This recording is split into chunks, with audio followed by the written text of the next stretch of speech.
Body Profit Fear here, and today I saw a video about back development, back work from Bald Omni Man, and I decided after seeing some of the exercise selection that I should make this video.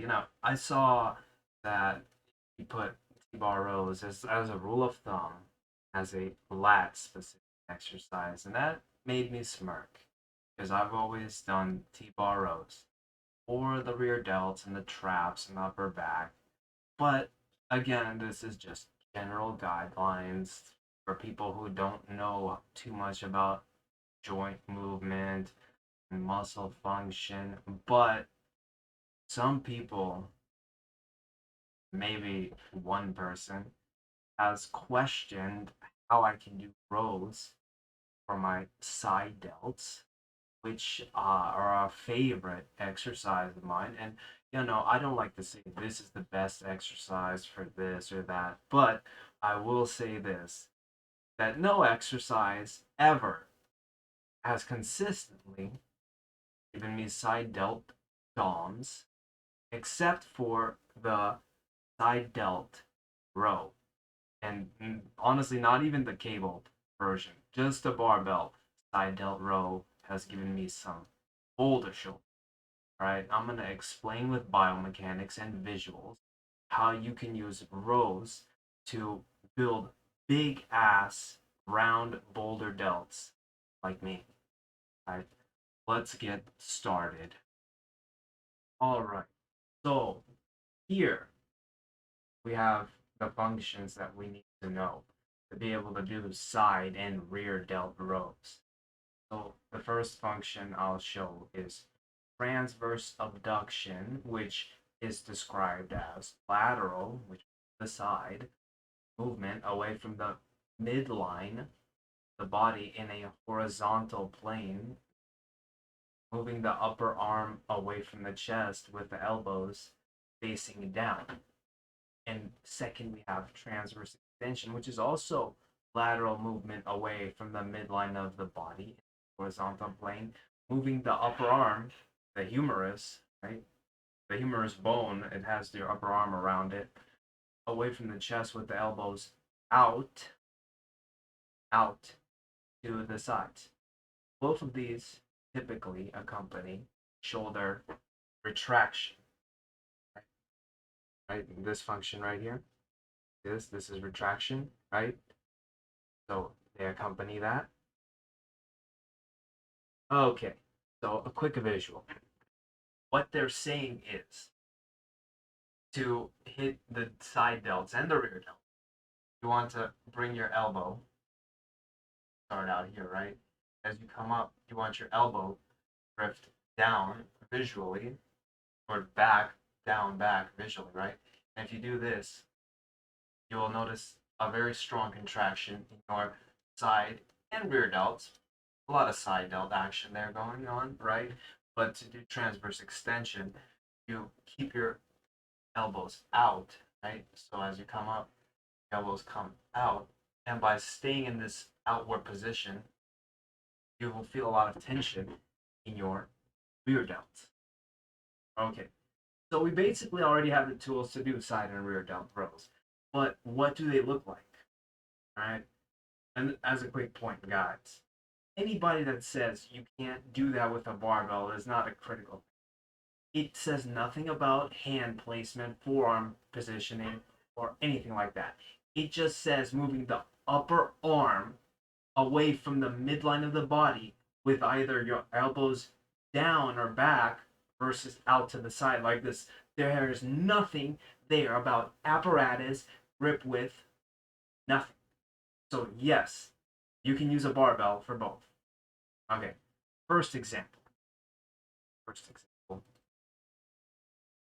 We have the side delt rows that apparently don't work the side delts, even though, as you can see, we'll watch here. So, first thing, as you can tell, I let my shoulder girdle protract a ton. This helps to stretch the delts, particularly the side delts. And I let my elbows flare out as I come down because I turn them back in on the way up. And if you do this motion, imagine you grab a ball, you're in this position. As you come up like this, pull back and let your elbow come down while your upper arm moves away from here to here. You will feel an immense, and I mean immense, contraction in your side delts. And also, you might feel something in your rear delts. As you can see, I have pretty good delt development. So, if those side delt rows aren't working the side delts, what is? The lateral raises that I don't do? Because God, I'm gonna just be flat out. I don't really like rear delt flies. I don't do any rear delt flies ever. I don't do any face pulls. I don't do any side lateral raises. I don't do those isolation movements. You know why? Because I get more out of these multi-joint barbell movements and even some cable variations than I do any of those. I don't even waste my time on a lateral raise. Does it look like I need a lateral raise to get big delts? It's not necessary. But back to the video. A quick point. As you can see, as the bar comes up, I like to let the hand drift forward the of the shoulder, right? Instead of coming up with it in line. You could do that. Personally, I get more of a contraction when the hand comes up while the elbow comes down. And anyone can do this. You start here, right? You you don't retract. You can retract your scapula at the top, but you start the movement with your shoulders, and you can retract your scapula at the top for a little bit extra peak contraction. So that is the movement of a side delt row. You can do this with a T-bar, probably. You can do this with cables, with varying handles. You can even do this with dumbbells, even though I personally don't. I don't like the instability of dumbbells, the lack of progressive overload, if you will. Okay, so that's shoulder abduction. We got the side delts. As you can see, my delts are contracting a fucking ton from just doing this, right? They're definitely working. Definitely, without a doubt. So, second exercise I'm doing is a T-bar row with an emphasis on the side and rear delts. Another bum said, "Oh, I'm not doing them right. I'm moving my hands." Well, this might shock you, but you got to move your humerus to work your delts. Shocker, right? And I still work my traps and my rhomboids and everything. So here, right, you start at the midline, right? And I do the opposite for both. As in this movement, I start tucked in versus the other variation where I start flared out like this. I start tucked in, and as I come up, I let my elbows come out to the side. Now, it isn't up here like the demonstration, but that's not necessary. I come up here, right? And then I let it contract with my scapula. I let it retract a little bit. So I'm up here, right? With this V bar, I get a crazy contraction in my rear delt and also a good stretch because I let my shoulder girdle protract. See, I let it drift forward, right? So I have a stretch at the bottom, lengthened position, shortened position. And you can do this yourself too, with any handle. Start out here, and then with this flared outness, right? Stay flared out and pull back, and then retract your scapula. This is more important for the rear delt row than it is for the side delt row, but retract while your elbow is internally rotated. You will feel very strong contraction in your rear delts.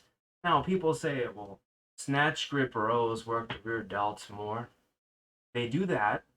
They do that because your the exercise promotes this transverse extension right here, right?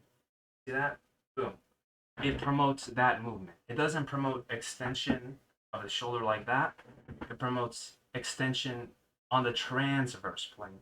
Shoulder extension looks like this. Transverse extension looks like that, right? Right? So they're like opposites basically. So even with a T-bar, with a V-bar, like this, I get immense rear delt development. And guys, I said I don't do any direct rear delt work. No face pulls, no rear delt flies. You can't pay me money to do a rear delt fly these days. I don't like them. I don't even like side delt raises. But I haven't even done those T-bar rows in a long time. But as you can see, when I do that internal rotation with the flaring, I have some pretty good rear delts for somebody who doesn't work them most of the year, right? I don't even do many sets.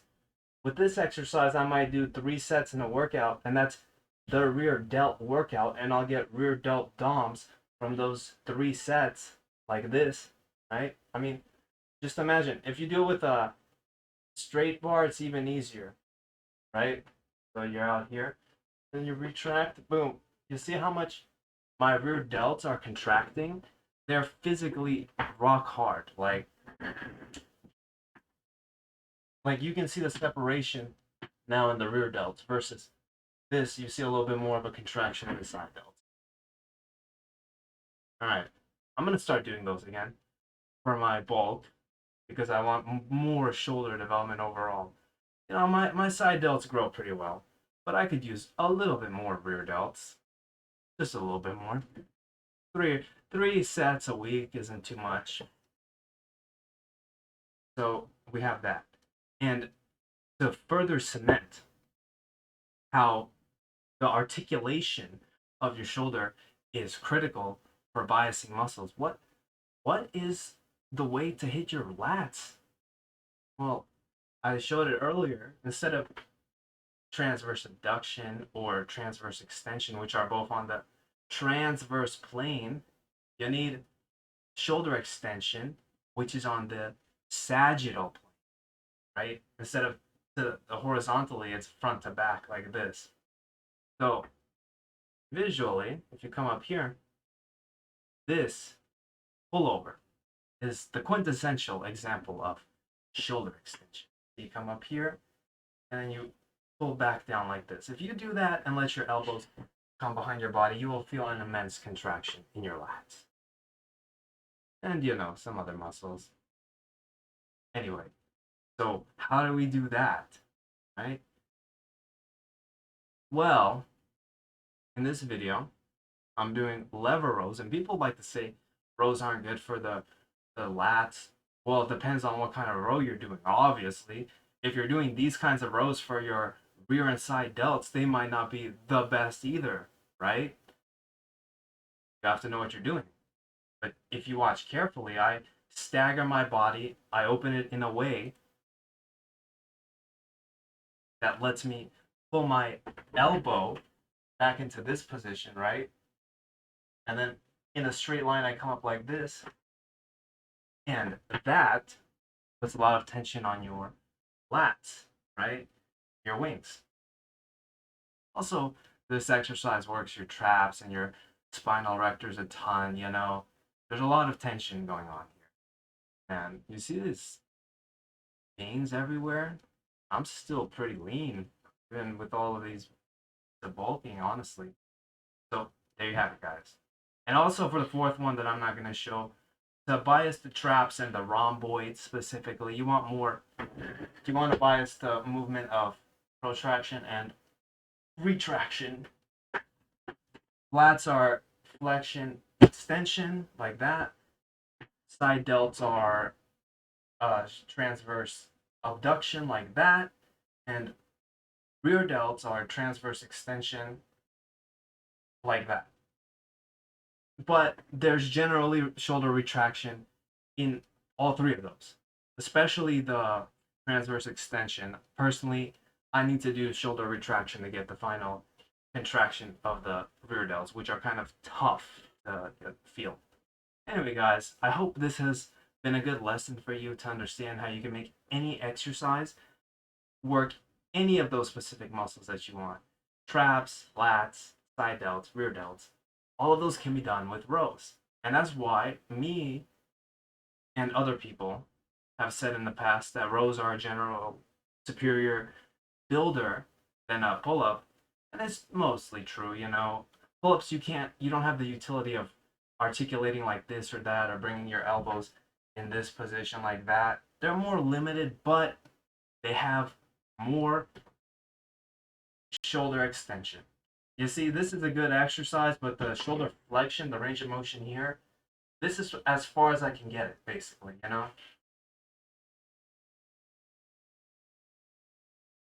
Or rather, like this, but, you know, I'm keeping my back erect.